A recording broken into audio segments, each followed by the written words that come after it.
Asher is fully protected from the rain. That's the inevitable afternoon rains that will come. We are going to go ahead and get started. One of our attending athletes, Frederick Richard, is doing visualizations, which is an important part of his training, so he will join us as soon as he is fully actuated and visualized. So excited to have our guys up here. So great to be with you guys again. It's been a year, and what a year it's been. So we're going to have everyone talk a little bit about the last year because everyone has been very, very busy. So right here next to me is Brody Malone, who is a 7-time national champion, an Olympic bronze medalist, 2-time Olympian, and a newlywed-ish. Next to him, Steve Nedoroscik, a 4-time national champion, 2-time Olympic bronze medalist. You may have seen him on Dancing with the Stars, and he was also the 2004 Critics' Choice Real TV Male Star of the Year. So had to look that one up to get all the words right.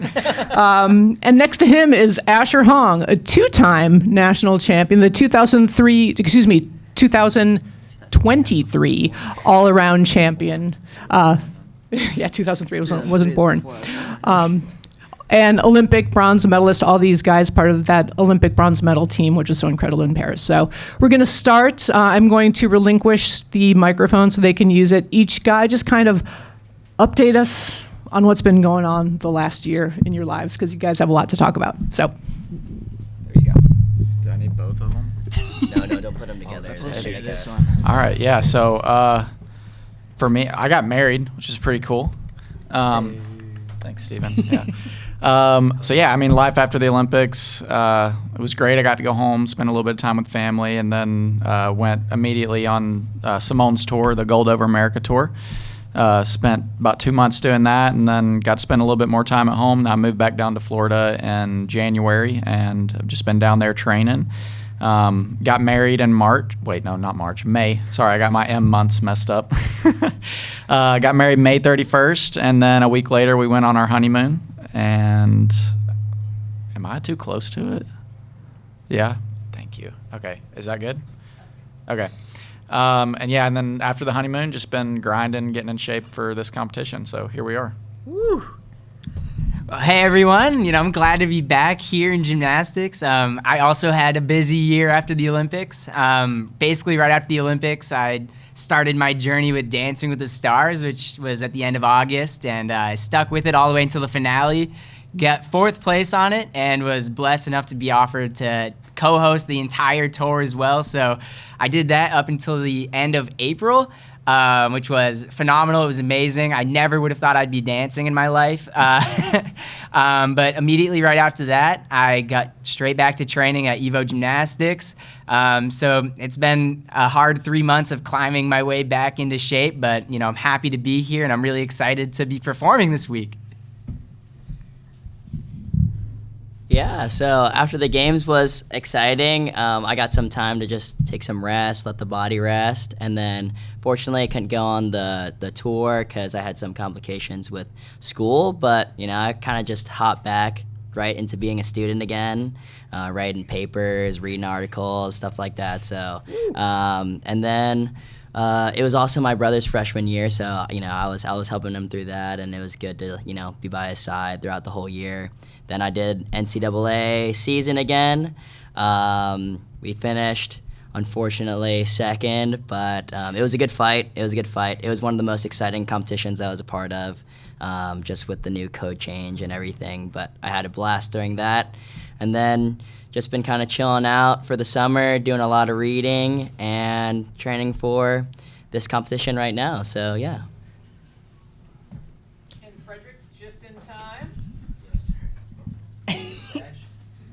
What's this? That's your Olympic bronze medal. Oh, okay.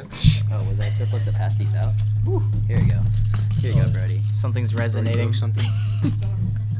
So just doing a quick update on your life the last year. This one is, do we have a sound guy here? Yeah. Testing. So it's not just me. No, it's just you. No, that's just me making the noise. All right, we're good now. Okay, good. Tell us about the last year of your life. Yeah. What's life post-Paris for you? It feels like a lot has happened, but then also it seems like time has flown Like, we're at championships already. It's 1 quarter to the next Olympics. When I heard that, like, 1 week ago, I was like, okay, I got work to do. We gotta get going again. But I think it's been amazing experiences. You know, right after the Olympics, we were all on tour. That experience was completely different, seeing 10,000 people in stadiums all over the country, seeing how many people support us.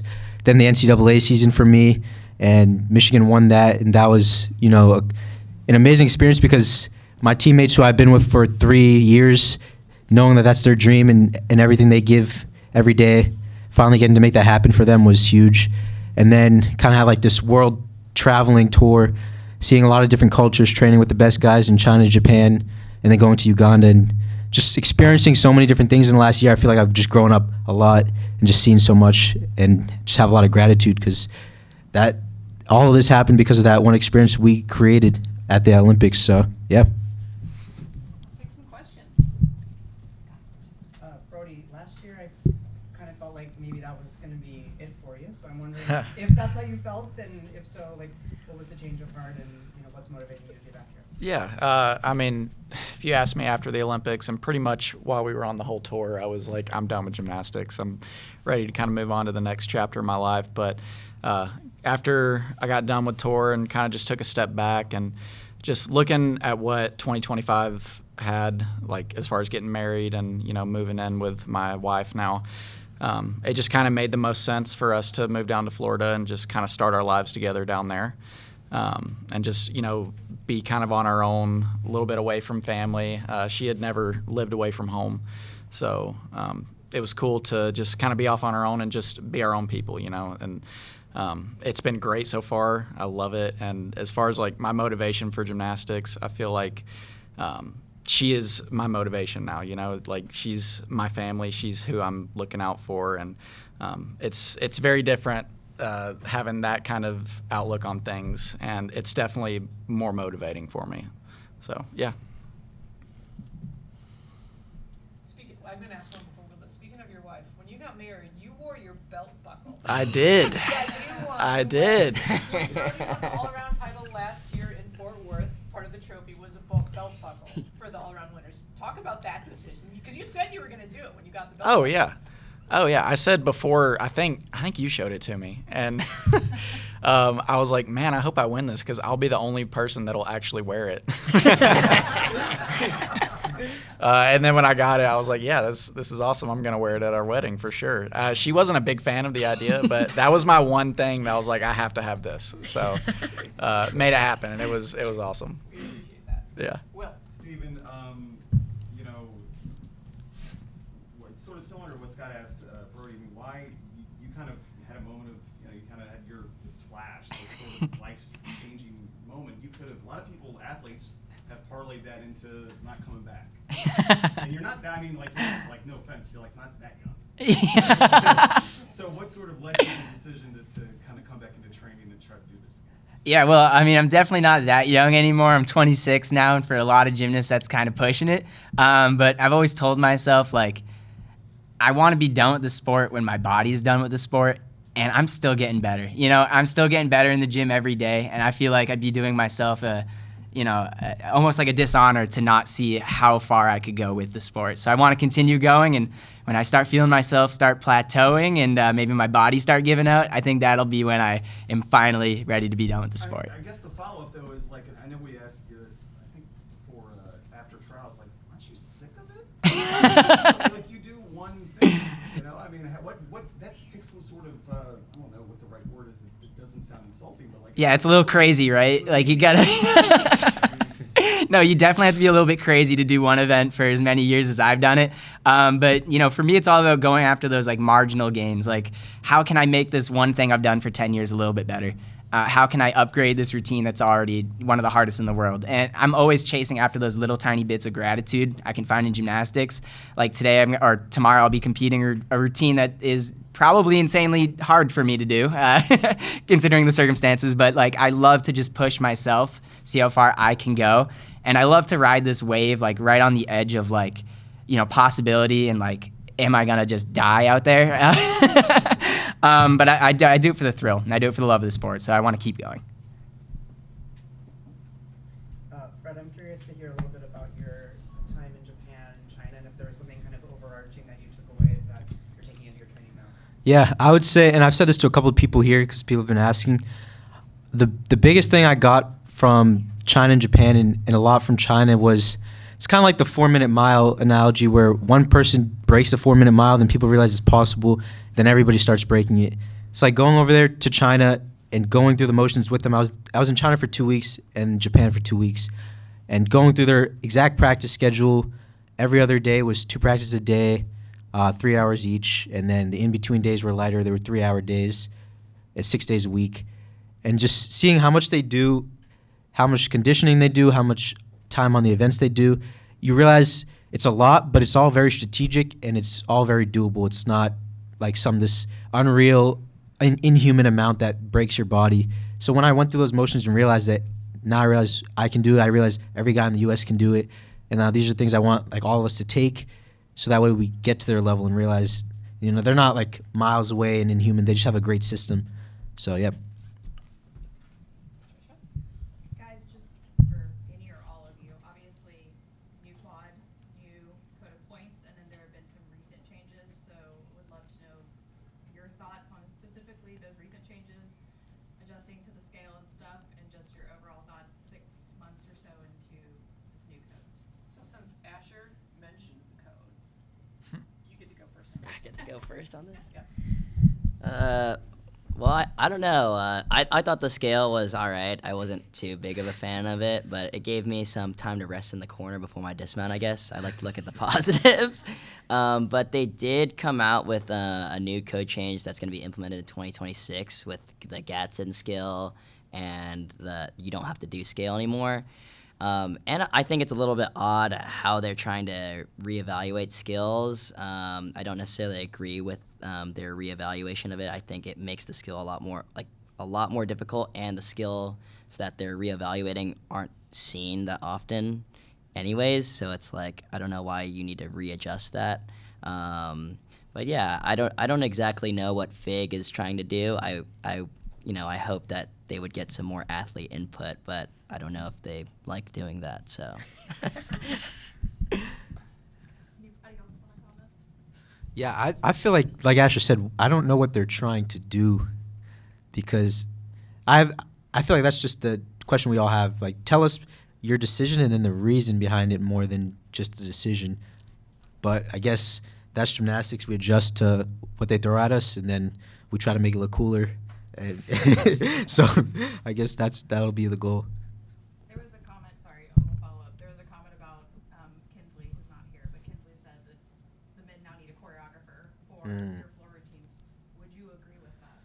It's starting to look like that. Let's hope we don't have to get all the way there, because practices are long enough itself. And we're going to have to get an extra hour of training just for that side. But maybe. Nancy. Yeah, we used to actually, when we were younger, we were all at the Olympic Training Center, and there's this one girl, Nancy. She used to, what was she, a ballet teacher? Presentation teacher. And year after year, she was sharpening our positions, and I was terrible at it.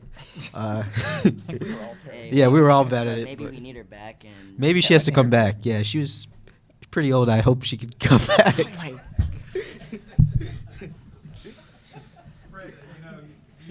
You've talked about wanting to make the sport cool, right? I mean, that's sort of like, that's sort of been your mission as you sort of launched into your senior career. Is there, listening to your answer there, is there concern that these elements, we're going to try to make it look cool, that it might be impossible for a guy to make it look cool? It's a little bit of a fear, but we're going to make it happen. I mean, it's either people are going to make it happen or we're going to make the rule change. I mean, that's kind of the trend that we see. It's just annoying to fight back against something instead of listen to us and go that direction. But I think our sport is going to go that direction. I think we all are hungry for it, and we're leading it. So, yeah. Brody, is your plan to go through 2028 and to talk about the U.S. hosting the Olympics and that appeal? Yeah. So, I mean, this is kind of the conversation that I've had with my wife pretty much every day. Like, I don't know necessarily what I want to do yet. It just kind of depends on what we want to do as far as like moving forward with the family and stuff. So basically what we're doing is just taking it 1 year at a time. And that's been my plan since we moved down, back down to Florida, and that's probably going to be my plan through LA 2028, depending on how far it goes. How about the rest of you guys? Personally, I'm gonna continue going. LA would be amazing, so I want to shoot for that. I heard Asher's done. Yeah. Yeah, I'm announcing my retirement after this. No. No, 2028, I think I'm going for that. Even 2032, we'll see how the body's going. But Brody, we need you, bro. So I'm gonna force you to stay. Yeah, you don't have a choice, Brody. We're all four of us will probably be going for 2028. Not kidding, you do have a choice, but yeah. Though I feel honestly, I look at Brody on the bar and I feel like his body looks like it's in less pain than mine sometimes, and I'm like, I don't know how I'm gonna last, but yeah. Steven, you're coming back here after such a busy year, Dancing with the Stars and the tour and everything else that you've had going on. How's your mindset different, if it is at all, coming back into gymnastics? And then with your busy schedule, was there ever a decision to compete in 2025 or not? That's just a follow-up question.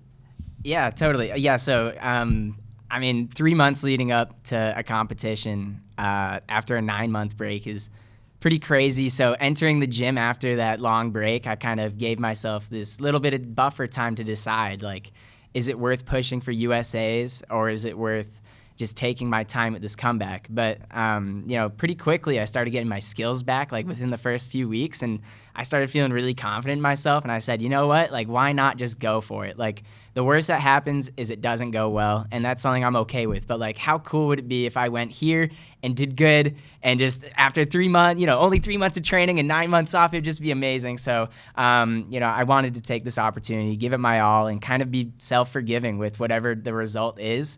There's a lot of reasons I might not have come here, but I've moved past all of those, and I've decided, like, I want to be here and I want to give it my all. So at the end of the day, that's all I can really offer up is my all, everything I got. So we'll see how it goes. Piggyback off that a little bit, is part of the motivation kind of like your world title was at an individual worlds in 2021? Would it be cool? I mean, I'm sure you thought about doing that again for yourself. I mean, it would be amazing to get back to Worlds, and especially on a specialist Worlds like this. There's a lot of opportunity out there, and that is definitely part of my motivation. I'd love to go out there and represent my country proudly, maybe get another world title. I mean, that would just be the dream, but I do look at things through a realistic lens, and this comeback is really fast. I've done some great things in the gym, and I'm hoping to do some great gyms at this great gymnastics at this competition, and I think if I do end up doing well here, I have a lot of time to prepare for Worlds.